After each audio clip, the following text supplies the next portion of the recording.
Welcome back to yet another episode of Close to Broke. We're currently at the Commerce Casino. As you guys saw in the last session, didn't go that well. We got blasted. We were playing great until we got over to the 5-10-20 game. But look, I had some time, obviously, since the last episode to sit down and talk to myself about the session. But look, to be quite honest, I did nothing bad. Anyways, let's get into the game. Feel great, feel good. Let's see if we can't hop into a 5-10 game. There might be a wait list. It's hard to tell. Commerce is like stuck in the 80s. Besides having the Bravo app, which is just poorly used. Let's see how we do. I'll let you guys know how it goes.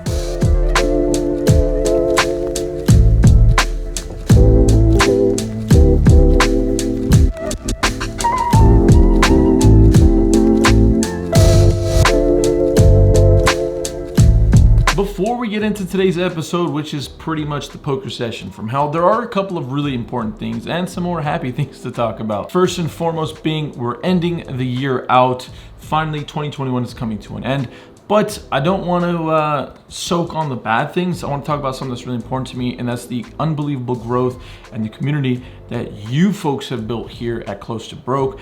The growth that this channel has experienced in amassing nearly 8,000 to 10,000 new subscribers this year alone has been something that I'll never forget in my life. And that's all thanks to you folks. So from the bottom of my heart, I appreciate you guys. There's nothing that I would trade this for. And I mean that very humbly and very honestly. So you guys are the absolute fucking shit.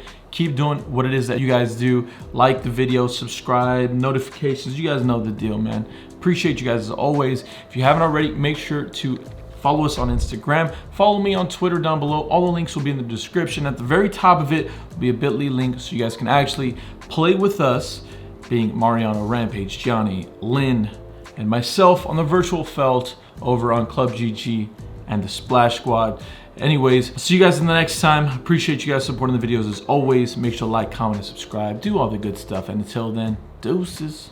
So we are catching up with this hand a little bit as it has gone by. We look down at King Queen offsuit. Early position decides to make the limp here. Hijack makes it $50. I'm in the cutoff with King Queen offsuit. I decide to make the call. The big blind makes the call and the limper calls. We are off 4 ways to a flop, which comes pretty favorable. Queen 6-8 rainbow. When it checks over to me, I'm going to go ahead and check this through. It's nice having a hand this strong in my check back range. Looking back at it, I get my reasoning at the point, but I definitely would enjoy a bet here almost like all the time, but it is what it is. That's what happened. Anyways, we're going off to a turn card, which comes a 10. The initial raiser bets $150. I decide to make the call, and out of nowhere, the big blind makes it $500. Checks all the way over to me, and unfortunately, the big blind is just going to have a ton of value here. Not a great deal of bluffs in his range here. There's the complete rainbow out there. And not only that, the only real drawing hand is King Jack. With all that being said, I'm going to be behind a bunch of 2 pairs like Queen 10 and a bunch of sets. So I'm going to go ahead and have to make the fold here. Unfortunate, but the first hand, if it doesn't go your way, you can always battle back. Unfortunately, for the first couple of hands, I just have a poor ability of capturing the darn hands here. But nonetheless, I look down at 10-9 of hearts here from early position. I make it $30 to go. Middle position thinks that is a horrible price to pay, so he makes $110. Again, my hand is far too strong to make the fold. I'm going to go ahead and make the call. $110 to go, and we are off to a flop. The flop comes Jack 5-3 with 2 hearts. I go ahead and check call a $100 bet. Not much to go over here. We have a flush draw. We have a backdoor straight draw. Pretty fine to just make the call here. Don't want to overplay my hand and raise, so we're off to a turn. The turn comes the ace of diamonds. I go ahead and check. The opponent decides to bet $200, and this is where the things get a little interesting in my opinion. Obviously, this is a great card for his range, so he's going to go ahead and bet $200. I actually don't mind raising here sometimes, considering the very best hand I think he can have here is, of course, top set. Sure, he can have aces, but I think in all likelihood, he's just going to be betting his entire range on a card that should likely be improving his range. Nonetheless, I think I don't want to bluff at this point yet. It's hard to rep a ton, so I make the call. We're off to the river hoping to get bailed out here, and unfortunately, the river comes not that. Comes the king of diamonds. Consider bluffing here considering I am holding the 10 of hearts, but I go ahead and check it. He decides to show us his hand as he checks back, and he has ace queen of hearts. Thankfully, the heart didn't come. That's the things that they call as It's running good even though you don't realize it. You know, thank God we did not hit that flush because we would have been destroyed for a massive pot. So not a great deal has changed besides the simple fact that we won a small pot with jacks previously. We looked down at 4-6 of spades and it has limped quite a few times before it gets to me. I think about isolating here. I'm weighing my options, but no, what the hell? I'm going to go ahead and limp here. Not a great idea to limp this hand and go like 6-7 ways. It's not a great idea, but at the end of the day, it is inevitable. I limped from the cutoff. The small blind of the big blind also decided to limp, and we're off to a flop. As you guys can see here, the flop comes king 4-3 with 2 diamonds and a club. I'm gonna go ahead and make middle pair here. When it checks to me, I go ahead and check it back, looking to improve, and that is exactly what the doctor ordered, right? So it comes that on the turn. As it comes to 6 here, early position limper actually decides to lead out here for $75. When it gets over to me, it's time to raise the price of poker. $225 to go. Got to get a ton of value from flush draws, top pairs, straight draws, a bunch of random things I think here. So when he decides to make the call, we are off to a river, and the river is a weird one. It's a deuce. You know, as Norman Chad says, that doesn't ever change anything, but in reality, it does change a little bit here. There is now a straight draw out there that has been completed, a 4-liner, but I just don't see how a 5 is in his range here, all things being considered. So I decide to jam here for his remaining $400, and he decides to snap fold. Not a bad thing, all things considered, but, you know, pretty happy with the outcome. Nice to finally get a pot in our direction. Let's see if we can build on the last 10 and finally get a few hands to go in our favor. We look down at pocket 6 here from middle position. I'm going to go ahead and raise it to $30. We're playing 6 or 7-handed at this point. Next stack decides to make the call, and we're off to a flop 2 ways. Heads up. The flop comes 10, 8, deuce, rainbow.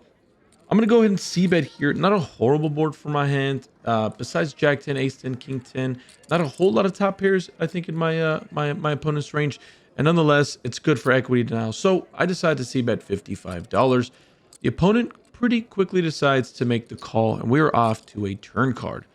Hoping for a pretty bricky turn, which it does come. It comes a 3 of spades. It does bring a backdoor flush draw, but all things considered, not a horrible card. There's no way to go about this hand besides checking here, I think. There's no reason to continue betting. Very hard to get worse hands to call, and very hard to get better hands to fold. So when I check, my opponent decides to bet $130. It's a little close. Like I said, I think I checked with the intention to think it over. And there are a couple of draws that now come on the turn, as well as a couple of draws that are still there from the flop. So I decide to make the call, and we're off to a river. The river comes a very, very interesting card. It comes a 10, pairing the top card. This changes quite a bit. Obviously, less likely that my opponent has a 10 in his hand, and even more likely that my hand's a little better. All things being considered, I decide to check, and my opponent decides to bet $275. Again, a pretty value-y, but a little bit on the larger side bet, going 65 or 70% pot, I think, at this point. So after a bit of thinking, because I am a station, I decide to make the call again. Not if I'm going to be calling the turn and I get a pretty decent card in the river, I think I got to call the river.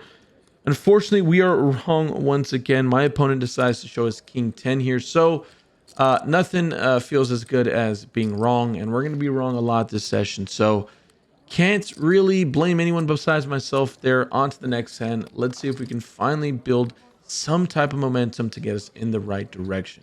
The player before me is the limper guy, and he decides to limp here for $10 in this next hand.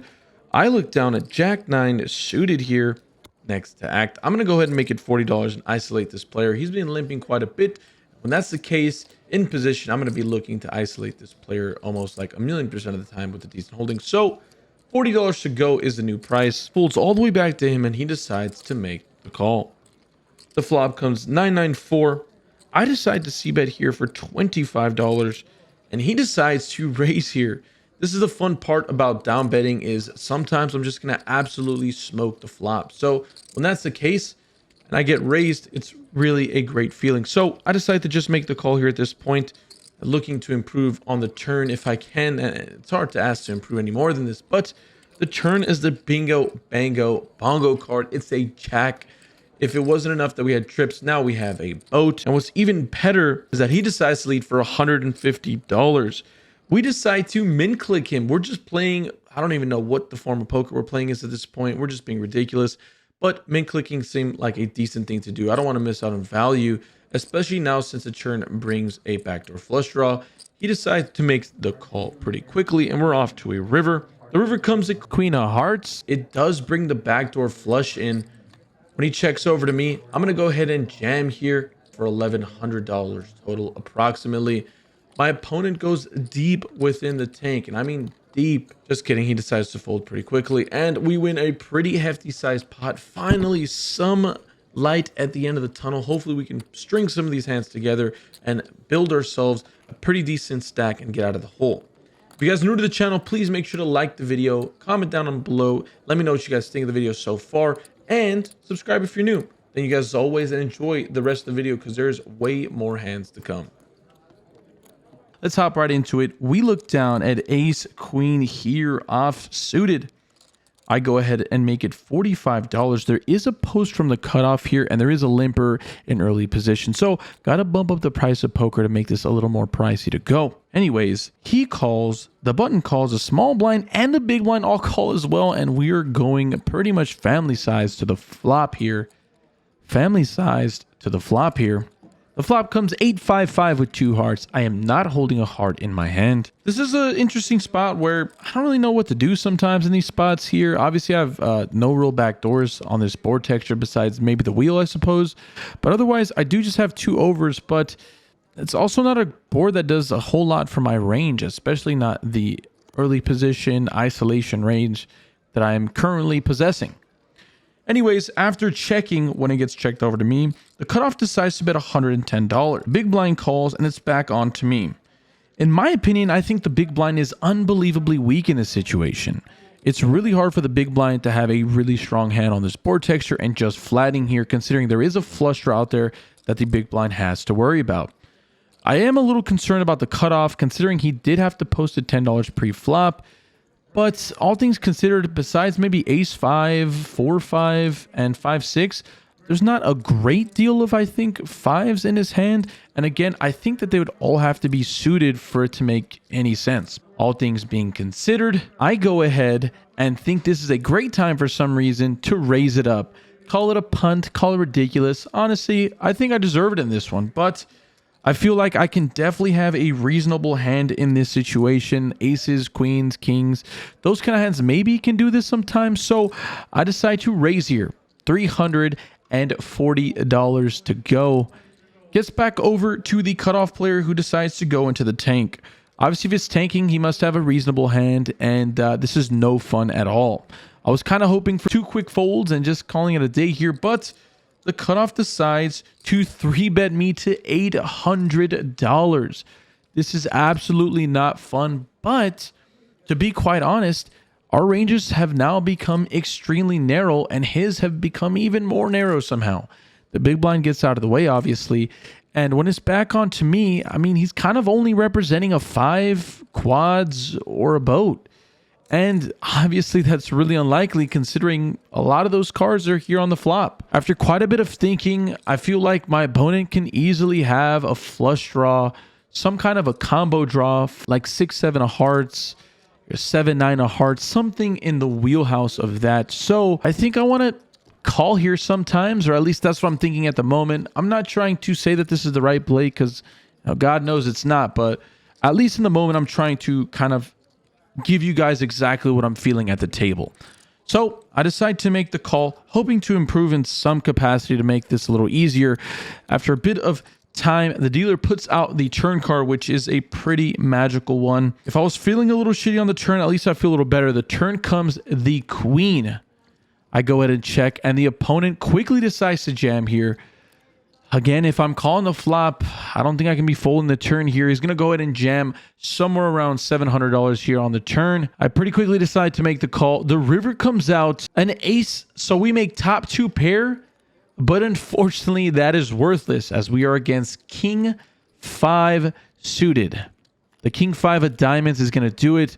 It's unfortunate. That's obviously a hand I'm trying to get to fold pre-flop, but you know, at the end of the day, that is what happens. And unfortunately, this one I get stacked for a pretty monster pot.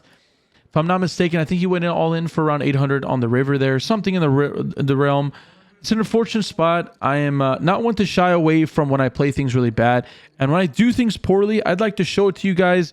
You guys are going to roast me in the comment section, but I think it's well-deserved in this case. Unfortunately here, going to love to talk to my coaches about it and, you know, live to fight another day. You got to learn. Sometimes you play bad and you got to learn from it. Well, just a few moments later, I've got to pull my shit together and try to build a session from here on out. I'm a little bummed out, but nonetheless, I'm still here to make some money, and we've got some time to do that.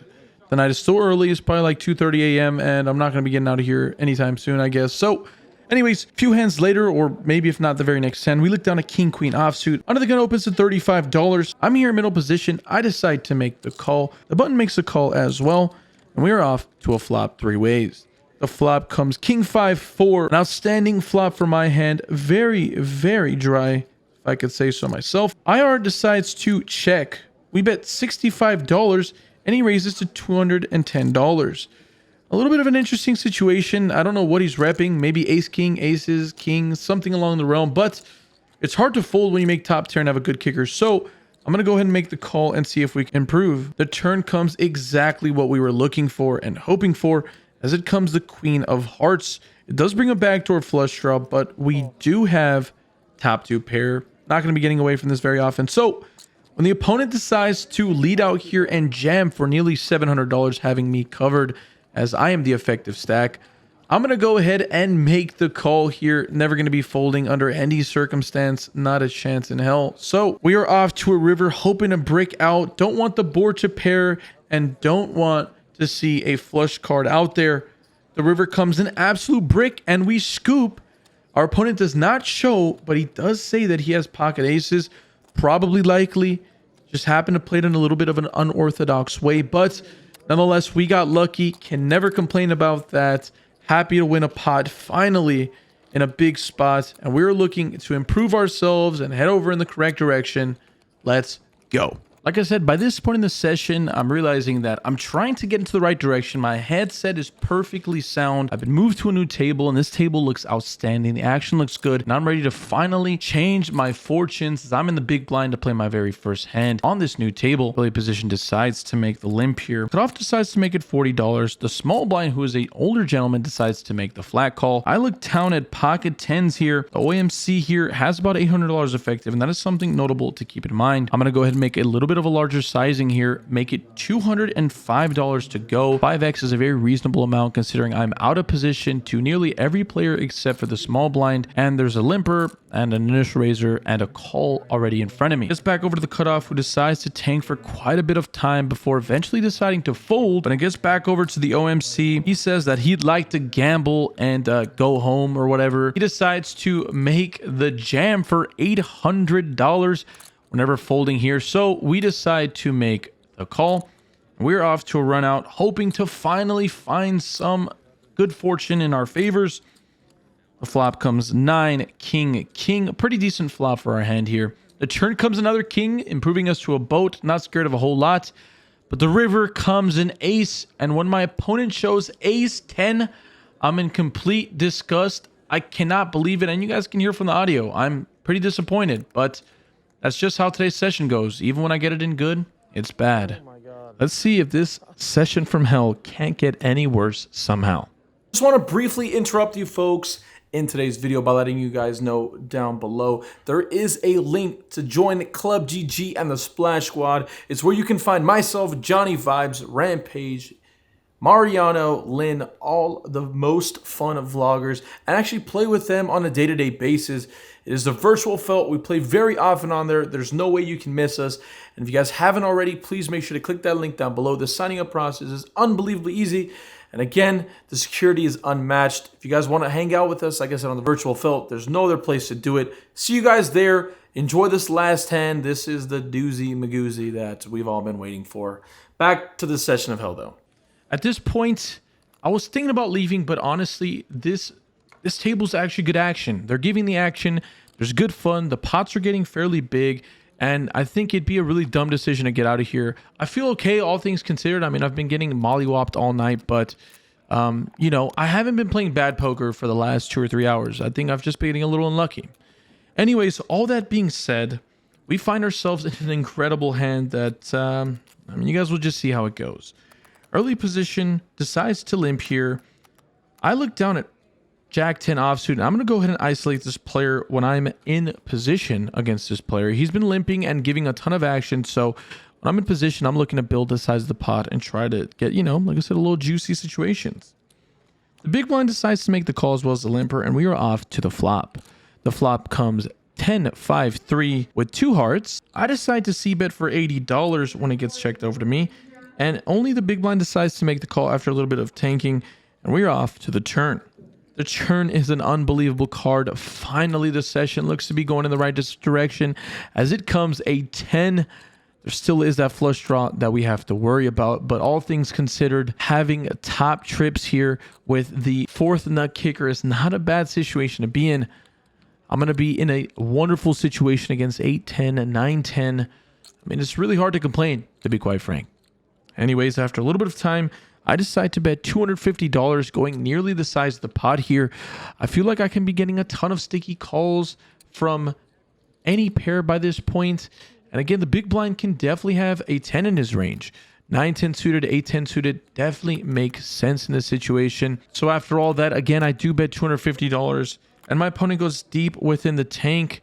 I'm praying for a call at this point. And to my surprise, my opponent decides to raise to $650. Alarm bells are going off. I have no idea what can be happening here. The question is he ever raising with an inferior 10? I think so. I think value owning is not out of the question here. But again, my opponent can definitely have some kind of a set here that has now improved to a boat. Those things can't be forgotten about. But again, my hand is far too strong to make the fold.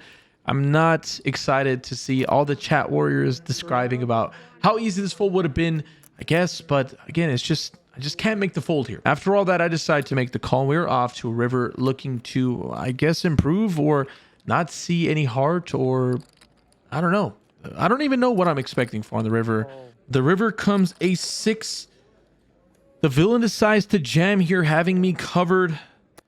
I only have about $500 behind at this point, so it's unfortunate, but there's no way I can ever fold here, especially considering that there is a chance that he can do this with an inferior 10. I decide to make the crying call. The opponent shows that he did indeed flop a set here with pocket 3s. My heart sinks into my stomach. The session from hell has officially found a way to get worse. I didn't think it was possible, but at the end of the day, that's just how the cookie crumbles. And we're off to our car to do the walk of shame with a grand total of $0 in my pocket. Oh man, that's so painful.